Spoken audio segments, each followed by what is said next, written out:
always, we have our County Executive, Mark Elrich, our County Health Officer, Dr. Travis Gales, and our Director of the Office of Office of Emergency Management and Homeland Security, Dr. Earl Stoddard, all here to give you a few opening remarks and then take your COVID-19 related questions. We'll begin with the County Executive. Good afternoon, everybody. And it is Thursday, so unlike the normal routine of the week, instead of going before the governor, we're going after the governor. So that's a little change, and at least we can say a few things about what the governor did yesterday. He made a point that we're staying in phase 2. And that's because the state overall is having an uptick in cases, and they are making sure that this does not get out of control. And so they've decided they're going to be staying in phase 2. And so that's where we are. That's where the state is. And I think when numbers come down, then we'll talk about progress. But obviously, no one's feels comfortable going forward right now. The governor expanded his ruling on masks. And now he's requiring that masks be worn inside and outside, and the only time they're not needed outdoors is when you can't be 6 feet apart or you're in a swimming pool. But if you can't be 6 feet apart, you need to have a mask on. Our gatherings remain capped at 50, and with face coverings and physical distancing. And I'll point out that the governor made note of some of the results they're getting from contact tracing that shows that family gatherings and other social gatherings have been a significant source of transmission. So this is not something totally new and not something that we didn't expect to find, but now you're getting data from the contact tracing that confirms that. So we continue to urge people to have the smallest social gatherings you have. You know, don't plan to invite 50 people over if you don't need to invite 50 people over. Keep the groups small, make sure that everybody keeps their masks on, and make sure that people are maintaining the physical distance from each other. Last week, Montgomery County Schools announced they would be online for the entire first semester. And while I wasn't directly involved in that decision, I support it. Yesterday, our county health officer recommended that private schools here not open for in-person instruction at the start of the school year, as it's not safe to do so from a public health perspective. And Dr. Gales and Dr. Stoddard will share more about their meeting during their remarks. My office sent over a proposal for $20 million from the CARES Act to expand county rental assistance. The council has passed that. We are well aware of the crisis that folks are facing in terms of rents. I want to remind people that there is an eviction defense, which the governor has kept in place, which is if you can demonstrate that you've lost income because of COVID, then that's a defense for not paying rent, and that's a defense against eviction. So even though eviction proceedings are going to proceed, and we're thinking the first of these cases will probably arrive at the end of August, people need to know that if they're out of work because of COVID, that is a totally legitimate defense. And it's a stopgap. Frankly, we need more money from the state and federal government to fix the problem on a more fundamental level. Landlords need rents ultimately to pay their lenders. So this is complicated, and we have to figure out how we get more money into the system to make sure that everybody can keep functioning. Tenants won't be very well protected if the landlords lose their housing in a repossession case for failure to pay the mortgage. So this is a time when we really need more cooperation and assistance from both the federal government and from the state government. We have reopened Montgomery Small Grants Business Program, so businesses are able to start applying for those grants now. We've given out millions of dollars so far in small business assistance. We've given out millions of dollars in assistance to individuals, and we're going to continue to be doing that. And I'll stop there. Thank you, Mr. County Executive. Dr. Gales. Good afternoon, everyone, and happy Thursday. I'm used to saying happy Wednesday. Before I start my remarks, I do want to make one observation. As part of the governor's announcement yesterday, he announced the retirement of Deputy Secretary Fran Phillips from the State Department of Health. Secretary Phillips has been my supervisor over the last year and a half or so. And before that, when I first came on as a health officer, she came out of retirement the first time to serve as acting health officer in Anne Arundel County.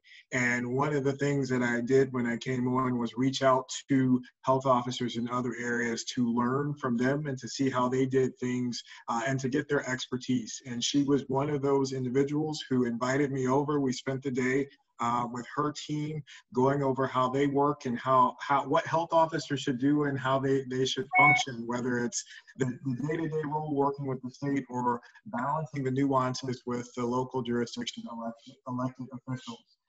And from that very beginning and continuing through her time as Deputy Secretary, she was a close source of guidance, still will, calm, measured, thoughtful advice and guidance.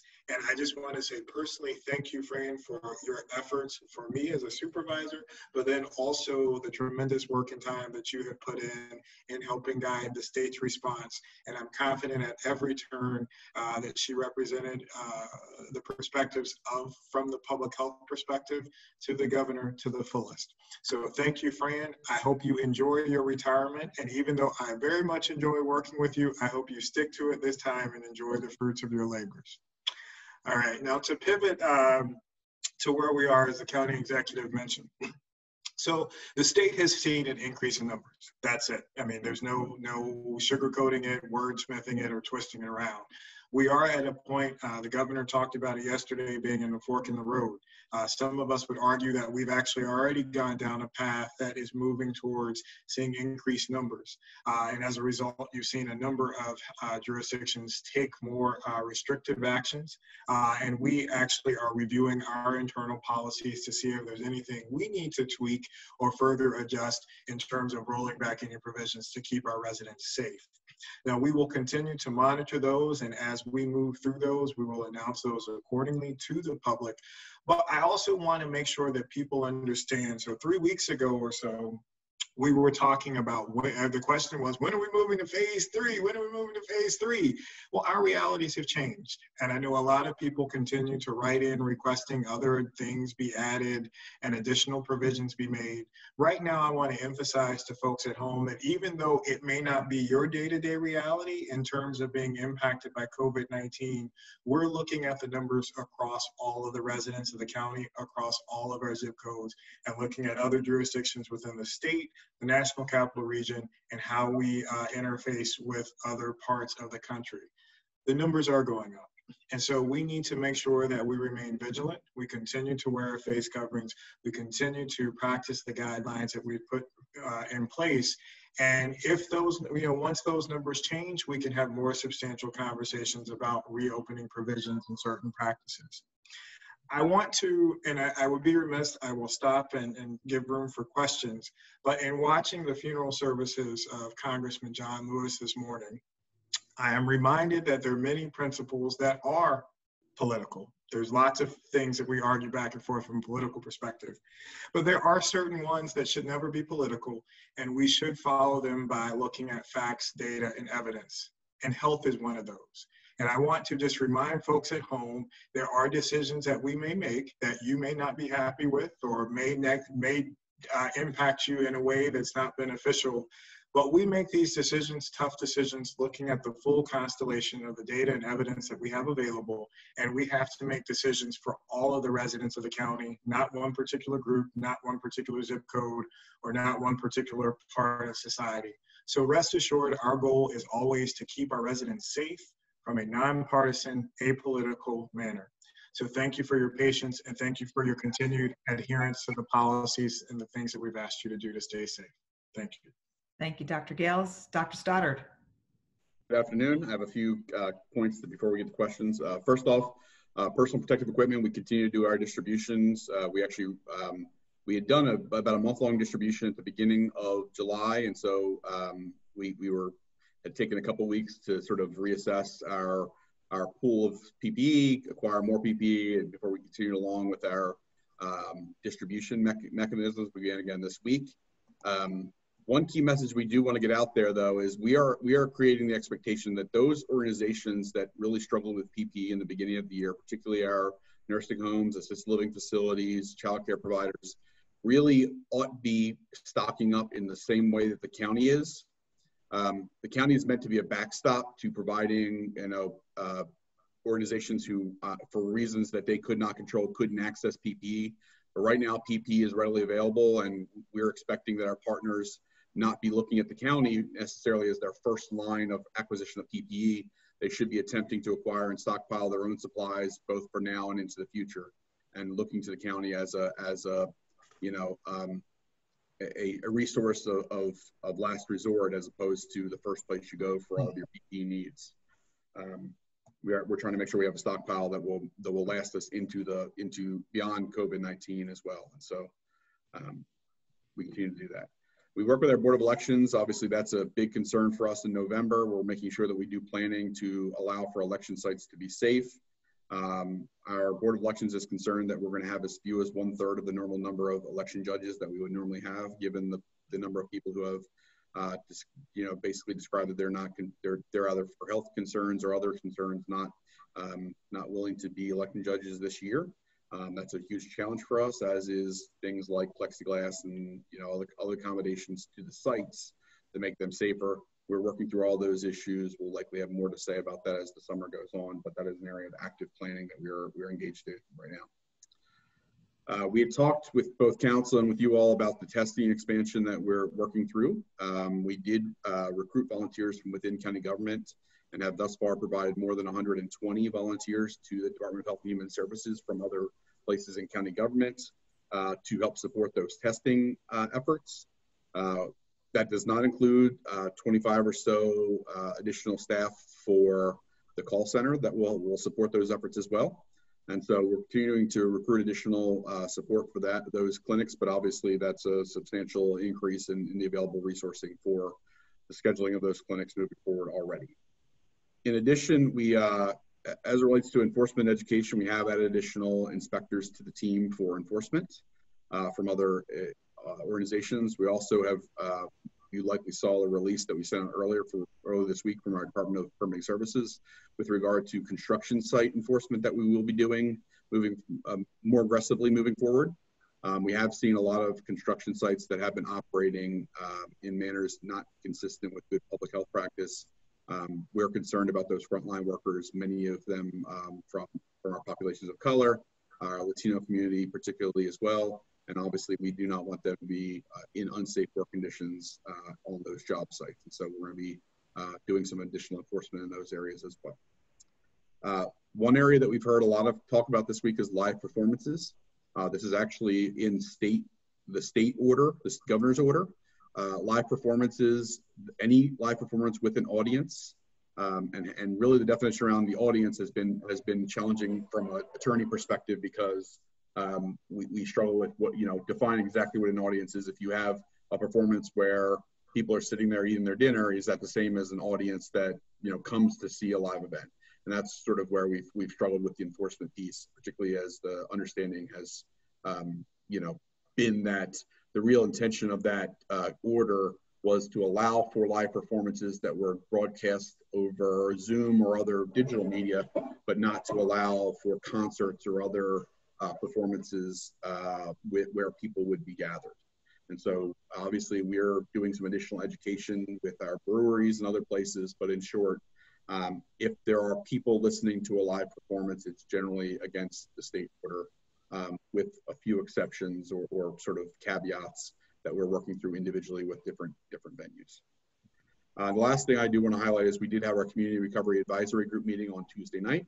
It was extremely well attended. We talked about the eviction prevention program and the dollars that council had appropriated that day, and how we could utilize good racial equity and inclusion principles in how we both administered that program, but also how we get information out to our most vulnerable populations on how well how well that program will be received via different mechanisms of making people aware. And so we are going to modify some of our strategies from the first round of rental relief to incorporate better data on how we can focus on our zip codes of most concern, and we'll utilize better racial equity principles in how we roll out the program based on the feedback we do receive from that community recovery advisory. The last thing I do want to say, and this is something that's come to our attention over the last couple of days, is we are hearing about some intended efforts to do graduation ceremonies. As we have previously discussed, graduation ceremonies do represent potential areas of risk. And obviously we have gathering guidance that limits gatherings up to 50 people. That would apply similarly to any kind of graduation ceremony as well.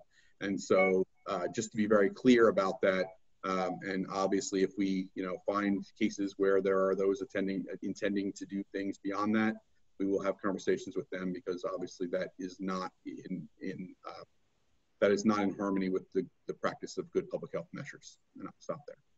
All right, thank you to all of you for those opening remarks. And we're going to begin today's questions with Chris Gordon from Channel 4, who has questions for both the county executive and Dr. Gales. Go ahead, Chris. Sure. Let me just, am I off mute here? Yes, you are. Okay. And I'd like to pick up and ask Dr. Stoddard as well, because he just mentioned it. Good Counsel High School was just told that they have to cancel their graduation. They say that when the inspector showed up, they tried to discuss with him alternatives, shifts, having a 9, 11, a 3 p.m. graduation, breaking it down. And they said that he didn't want to hear anything. They say that the governor has encouraged, or again, weeks ago, and we know things change in days, let alone weeks, that they had been encouraging graduation. And that some other schools have had recently as this week and last week, some graduation. Is there any room for reconsideration on the Good Counsel High School graduation that I believe was just canceled and was scheduled for tomorrow, on Saturday? I'm sorry. Hi, Chris, I'll take a first stab at that. So let's be clear. We've been very open that if individuals or organizations are planning events, particularly those that we have been very clear about the restrictions and guidelines that have been put forward. In fact, our capacity limit has been in place for almost over a month at this point. And so we have asked groups to submit their plans and proposals. We've agreed to look at them and to see how we could potentially pull them off within the parameters that have been put into place to maximize safety for participants and residents of the county. When we don't have an opportunity to do that and events are moving forward, it's tough to be able to provide that guidance for an event when you aren't even notified about it and we happen to find out through a written complaint and concern. And so what we're asking is, if there are plans and ideas and things that are being put forward, to give us the opportunity to be able to provide input and to discuss potential alternative strategies such as shifts or other things like that, to be able to move the event forward in the spirit that it is there. Again, going back to my opening comments, we support the idea of trying to hold events and make events possible, because we recognize the spirit of them. But we also are very clear that there are rules and requirements and restrictions that are put in place, not because we arbitrarily want to do them, but because they're put into place from a public health perspective. And so I just want to make sure that people understand that we're not trying to be the boogeyman or bad police to come in and to shut things down, but they're practices that we have to adhere to. And if nothing else, even with the governor's announcement yesterday, we are in a situation right now where the numbers are not on our side. And so the idea of having large scale events with multiple hundreds of people in small enclosed spaces does not inspire confidence that we would be able to potentially mitigate any transmission should any cases happen. I believe this was scheduled for a football field, though. I think this is an outside event. Again, as I mentioned, we would need to actually have proposals. You actually know more about the event than we do.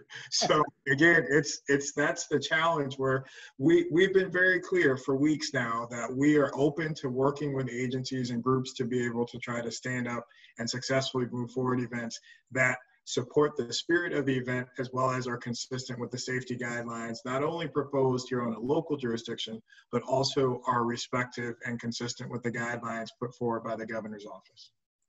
I would also note that if you look at the governor's contact tracing data that they released during the press conference yesterday, 21% of the cases are associated with outdoor gatherings.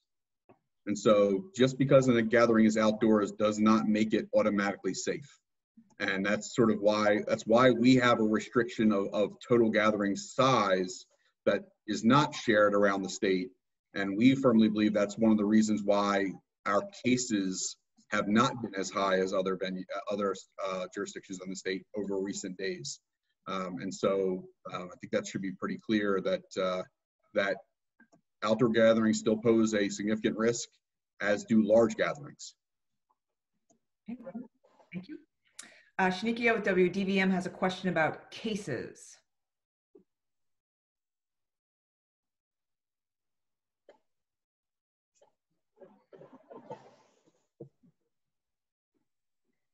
Are you still with us? She's unmuted.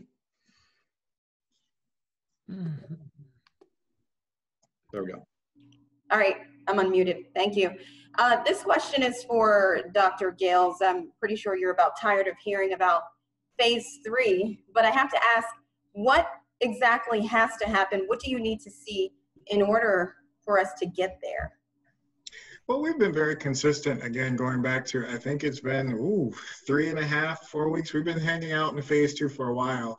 And, you know, from the beginning that we needed to see our numbers at that time had decreased to where we're talking about 50 to 60 cases a day. And now we're somewhere in that 70 to 80 range. So we've plateaued to some degree with a very slight uptick, not as significant as we have seen in other areas in Maryland, but at the same time, that does give us pause to be like, you know, how it's a precarious situation. So that said, we need to, in this setting, we need to see the numbers do a shift, not only for us, but for across the state, and see those numbers decrease to where we're talking about numbers of cases in the teens or, you know, 20s, and continuing to see other indicators go down. For example, where we stand right now, the indicators for those other metrics such as hospitalization rate, rate of transmission, our numbers haven't jumped significantly, and we continue to watch those. But again, we need to see those daily case numbers continue to drop, the test positivity continue to drop. And again, the other challenge for us is that we are not in a bubble. And so we could be, you know, impacted by other jurisdictions that are close by if they see a significant increase. So for example, the Baltimore metro area has seen increases over the last 10 days. To some degree, Prince George's County, and even in DC, they've seen an increase in the cases over the last 7 to 10 days. So, and we know people move back and forth very seamlessly and easily. And so get our own numbers down, but also make sure that's in the context of numbers trending downward in neighboring jurisdictions as well. Dr. Gale, stay right there. Brianna from Bethesda Beat has a question for both you and for Dr. Stoddard. Go ahead, Brianna. Okay, great. Thank you for being here. I actually wanted to ask kind of the opposite of that question. I know that you mentioned that the Baltimore area, DC areas have seen higher cases. We're plateaued at about 70 to 80 new cases a day. Where would you see or expect to see case increases as far as pulling back on provisions and reinstating some restrictions? And I know you mentioned you guys are looking at the provisions. What specific provisions are you all looking at and would most likely be pulled back on if you have to reinstate some of those? And for Dr. Stoddard, how many businesses have been given warnings or citations for going against regulations, and how many have been shut down? Thanks. So to your first question, in terms of numbers to roll back, I won't say go backwards because we continue to make progress, is I think, in the setting of a plateau, an extended plateau period where we're not seeing improvements, continued improvements to drive further down. We know that it is, to borrow some phrase from some of the epidemiologists we work with, it's easier to drive it from 300 to 70 or 80. It's harder then to get that last bit down to drive it even further. And so I would say right now where we are is a point where we have to look at saying, do we need to tighten some things up? And the other piece of that is going back to, again, we aren't in a bubble. And so we have to look at what's happening around us, particularly those jurisdictions that are close by. And so the significant increases in other parts of Maryland, as well as some, slighter increases in the National Capital Region, is something that we would consider. I think that to an earlier question that was asked or mentioned in the governor's press conference yesterday, there were certain activities tied to the results of contact tracing. So we would look at potentially, is there anything we need to do related to gathering size or the types of gatherings that allow? Also looking at the provisions when we're seeing a higher percentage tied to restaurant activity and bar activity, those kinds of things. So I think those are the types of things that we're going to look at. Again, to evaluate the policy where we currently stand to see if we need to change anything. And I would like to take this opportunity to highlight the efforts of members of the licensing and regulatory team, as well as the alcoholic beverage services team, who have been doing a fantastic job going through and ensuring that businesses are complying, and businesses, restaurants, and other entities are complying with those regulations. In fact, I know the governor has cited the Montgomery County team numerous times recently in terms of the work that they have done. So it's a full-fledged effort, but hopefully that addresses and answers the different components of your question. Dr. Stoddard? I'll provide you the specific answer, the specific numbers after the call. I don't have them in front of me. I don't want to give you something inaccurate, but in terms of businesses shut down, I think it's 3 or fewer. And it's maybe a 10 to 12 citations issued, but I'll get you the exact numbers just because I don't want to be inaccurate there. The vast majority of businesses are complying or will educate them in a way that, they maybe have minor violations, but we will just educate them, and we, don't issue a citation in all cases where there's minor things. There are areas of improvement, for example. But I did want to echo what Dr. Yale said.